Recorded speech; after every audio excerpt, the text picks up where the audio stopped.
Last year, I got my bedroom switched from upstairs to downstairs. I've always hated my basement because it just gave off a bad feeling, like something wanted to harm me. I never wanted to stay in my room. I only went in there to go to sleep. About a month or two after my sister and I switched rooms, I was watching TV and about to go to sleep when all of a sudden, I started hearing a girl crying. It wasn't my sister because we couldn't hear each other with both of our doors closed. It got really loud and seemed like it was coming from right next to me. Then it stopped. It lasted for about 5 minutes. This continued for about 2 weeks. When one night, I got tired of hearing the crying and I decided I had nothing to lose, so I started talking to her. I asked her what her name was, and for some reason the name Anne popped into my head. I asked how she died, and I got this pain in my head and an overwhelming feeling of sorrow. It was so bad it started to make me cry. After that, I felt like something hugged me, like I somehow comforted her. The next day, I looked up the history of my house, and what I found scared me. It turns out, there was a 16-year-old girl whose name was Anne. Was killed in my house. She was killed in the room that my bedroom is currently. I hated going into my room before, but now, the atmosphere feels different in my room. There's just a weird feeling in my room that I love and that no other room in my house has. I think I hated my room before because of all the sorrow that was in there. I think that I helped Anne move on, and it got rid of that feeling that made me hate my room. To this feeling my room currently has. To this day, I have not heard any crying since the new feeling came into my room. Posted, no trespassing, the thin yellow sign you always see posted on those trees with staples. Usually for hunting purposes and sometimes used for private property borders. Always such an unfriendly invitation to my curiosity. The forests along the road are plastered with these little yellow signs. The trees are on higher grounds while the road is downhill. That is to say, if you are on the road, the trees are up the hill and lined side by side, forming a natural fence with these little yellow squares on them. If you're smart, you'd stay away, but if you were a genius, you'd know it's telling you to pop in. Being the incredibly intelligent man I am, I gathered a few friends to go back there with me, not knowing what we'd find, and not knowing what could possibly happen. We scheduled to go out at about 5 a.m. and go into the woods, the nightfall not lifting until around 7 a.m. We did as planned. Not at all concerned by the cold air morning, we ventured off into the woods. Past the yellow signs we went, leading to the top, where there was a manhole. There were 3 paths going into 3 different directions, each part lined with a thick layer of concrete. The road that had used to be there gone. We started by taking the middle path, going back to find a long concrete-sided road. The soft and moist ground below us, making little noise as we ventured on. At around 6 a.m., we began to feel a bit unwanted. At first, we thought it was because we weren't supposed to be trespassing the area. However, over time, this sense grew a bit overwhelming. After a few hours of walking, we found another manhole. Realizing we had come back to the first manhole, we went down the left path, all 4 of us feeling as if we were being watched by something. 11 a.m., around then, we ended up reaching a point where trees had fallen everywhere, making it hard for us to continue on. The winds began to pick up at an extreme rate, and one of our group members thought this was a bad sign. We came to an agreement and decided to ignore it. At around 2 p.m., we reached a big stream that had eaten away the path. We searched around trying to find another side for half an hour, and after finding it, continued on. This is the part that really makes it a story. A ghost story. We began hearing footsteps behind us while we walked. And we knew it was none of us, because it would go on a bit even after all 4 of us had stopped. At one point, we broke into a run, stopping after finding an abandoned neighborhood. It was as if it were the result of a town that had been victim of a bombing. There were roads just like the ones we had trekked on the way here. There were fire hydrants, manholes, broken down cars, housing structures, appliances in the areas where the houses were, and lots of other things still there. It was as if an entire neighborhood had just vanished. We stayed in that particular area for about 3 hours just searching. The only reason we left was because something was making strange noises. At first, you'd think the noises were just branches falling from trees or animals in the forest just foraging for food. Many reasons run through your head in those situations. Me and my friends named those thoughts. Confronting suggestions, listening. It sounded as if someone was walking through the woods behind us, but when you hear glass breaking as if someone has been thrown a beer bottle on the ground, you know something's up. We ran in the opposite direction we had come in, ultimately leading us into a long run through random paths through the forest.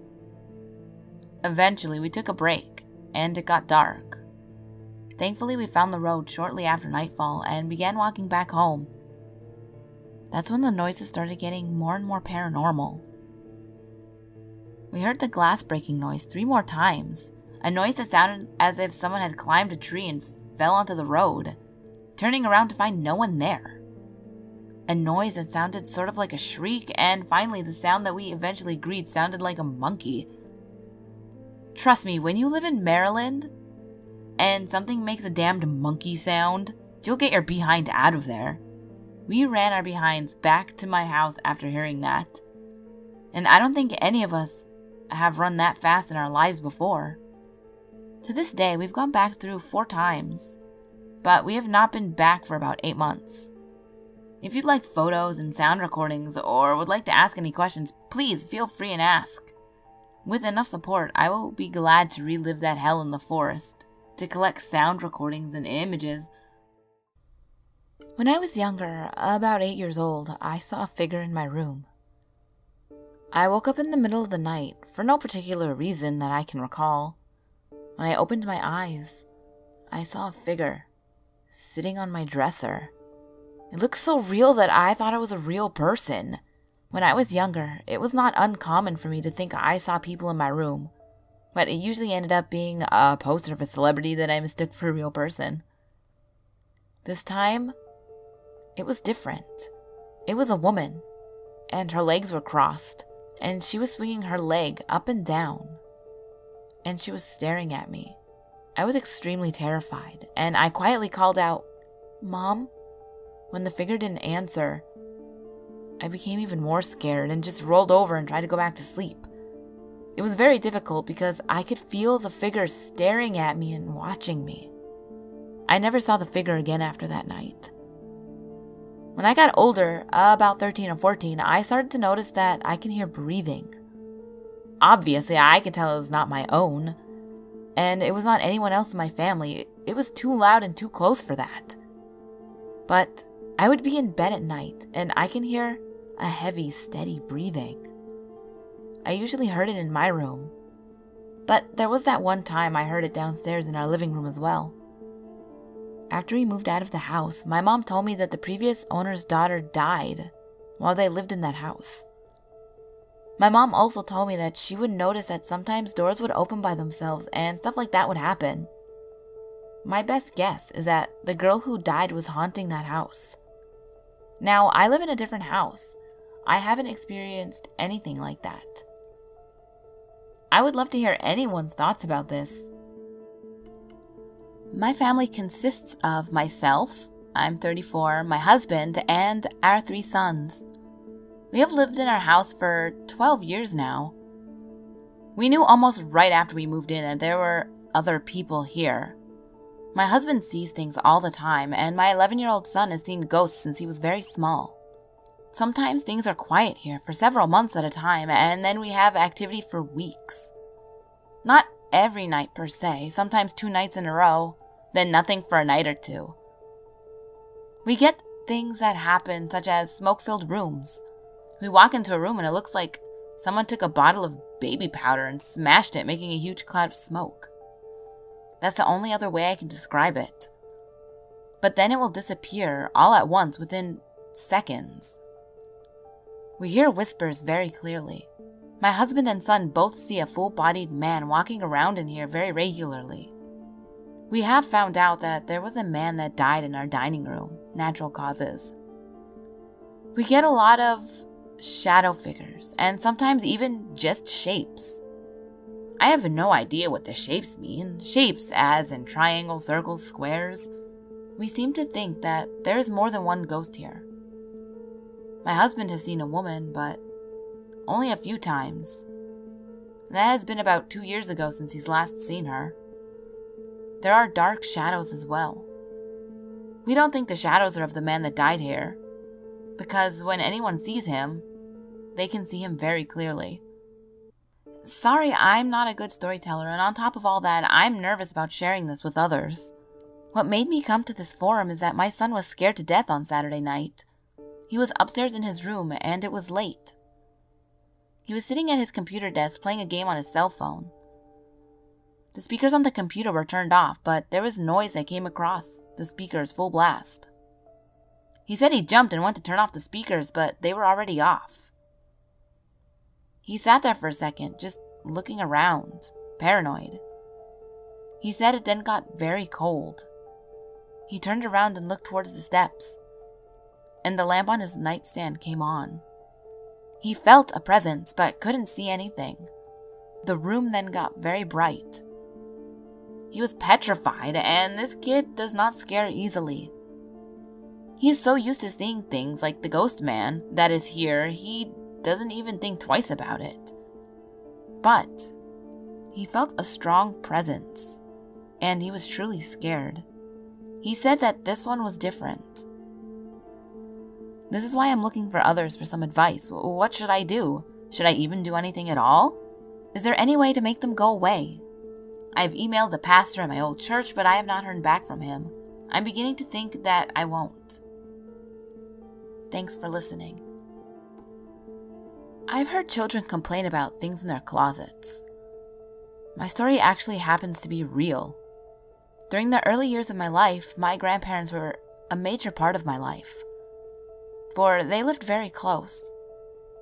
It has been 4 years since their passing, and my memories are somewhat scattered of them, but I still remember a few instances of memory.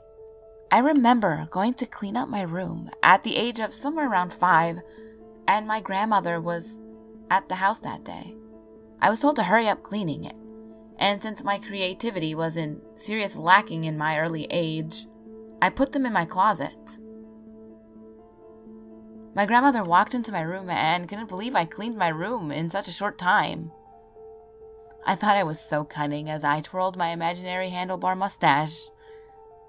My cunning edge plan had died literally after my grandmother opened my closet door to reveal a mass of my toys. I helped her clean up the mess, of course, and never did it again. But that was the only one instance with a closet and my grandparents I had trouble with. I could still remember, even 4.5 years from the last time stepping into the house with both of them there. They had a small house on the outskirts of BWI Airport. When you walked in, you were never turned away or unwelcome. Always greeted with a "Hey there, bud" by my grandfather and a "Hey there, hun, we're in the kitchen, come on in" by my grandmother. They had a little split foyer. At the top of the steps, you had an intersection. To the left, there was the family room, and we'd set up the Christmas tree and search for our Easter eggs. It was a special occasion room, really. It wasn't that formal either. Straightforward, you'd walk into the laminated hardwood floor into the small kitchen.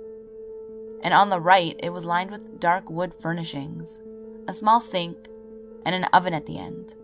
On the left side, you had a small table with a wood bench, and on top of the table was a microwave, and a bunch of napkins to the left of that. Now, on your exact left, You had an 80s cream refrigerator, and next to it was a doorway into the living room. On that doorway, though, we'd always mark our height with a pencil of how tall we were. The living room had real hardwood floors, was green, and had more pictures of people in our family than Ancestry.com. When you walked in, to your left was a small TV all of us used to crowd around. Straight ahead, you'd see a 3-seat couch. On your right would be a rocking chair with a small footstool, and behind that chair was a large opening to the dining room. There was a big table always lined with different plastic table covers every time, and at the end of the table was my grandfather, smoking cools while either playing with our calculator, looking through the yellow pages, or looking at the maps. Anyways, at the right of that intersection, back at the stairs, was a pretty long hallway, and at the end of that hallway, you can either go left or right. To the right was my grandmother's room, and to the left was a spare room. Now, instead of a closet, that spare room had a spare room. Now, in the spare room, there was a closet. It was dark as hell in there, and to be honest, whoever's currently reading this, you probably didn't mind the dark when you were a kid. But me? You could not pay me enough to go into that room, and I always tried to avoid it. Because there was always some eerie kind of vibe in that room, especially in the closet. Like I said, I used to sleep with the lights on. You see, around 2 years ago, after my grandparents passed and I had moved on, I still slept with those lights on. Only this time, for at least 7 months, my closet light had been burnt out. Dead. No mas. Then one day, for some odd reason, out of nowhere, my closet lights worked. I ran down the stairs and asked my parents, asking, "Hey, did one of you change my light bulbs?" Neither responded with a yes I was expecting. This made me somewhat chilled over, especially since my mother was still coping with their passing around this time. One characteristic that I do remember about my grandfather is that he always loved getting in a good laugh for himself, for the price of someone else's dignity. In fact, I remember when we were really little, he used to hide in the bathroom and scare the hell out of us when we walked by. So I thought, well, damn, he must be trying to contact me somehow. Ever since that time, we have had multiple contacts to them, whether it be pure fate or by actual higher powers. In fact, the most recent of the contacts was when my sister got a random number drawn up for running in a race, and that number matched the address of my grandparents' house. Today, I experienced the phenomenon of what you ghost professionals call shadow people. Otherwise, small movements in and out of the corner of your eye. In fact, even now, as I write these words to you, I see the shadows dancing. I'm sitting next to my closet with the doors off. I don't like them. I personally like to believe that it's my grandparents watching after me today, but I have no idea what it is. If you could, since I'm not much of a ghost hunter, give me your personal analysis of this phenomenon. Also, if you could, tell me if you had any experiences like this. Thank you for taking the time to listen to me, everybody, and I hope to see you all in my comments. Ghouls, that was 5 true ghost stories from Maryland. Creepy. The last one wasn't like super scary, but I really liked the guy's tone, like how he wrote and stuff, and I just really wanted to narrate something that was kind of fun for me to narrate. But yeah, hopefully I'll get back on the ball here, like how I usually work, because I feel like I've been sloppy and late, and it just kind of pisses me off a little bit. So yeah, I hope you enjoyed. I don't know if you heard that, but Mike just Skyped me. Yeah, secret word of the day will be barbecue, because I am eating barbecue Frito things, and they're delicious. I eat when I edit. Alright, but remember, as always, my last video will be on the top left, my next video will be on the bottom left. All my social medias are on the screen, as well as in the description box below. And remember, there's always someone or something watching you.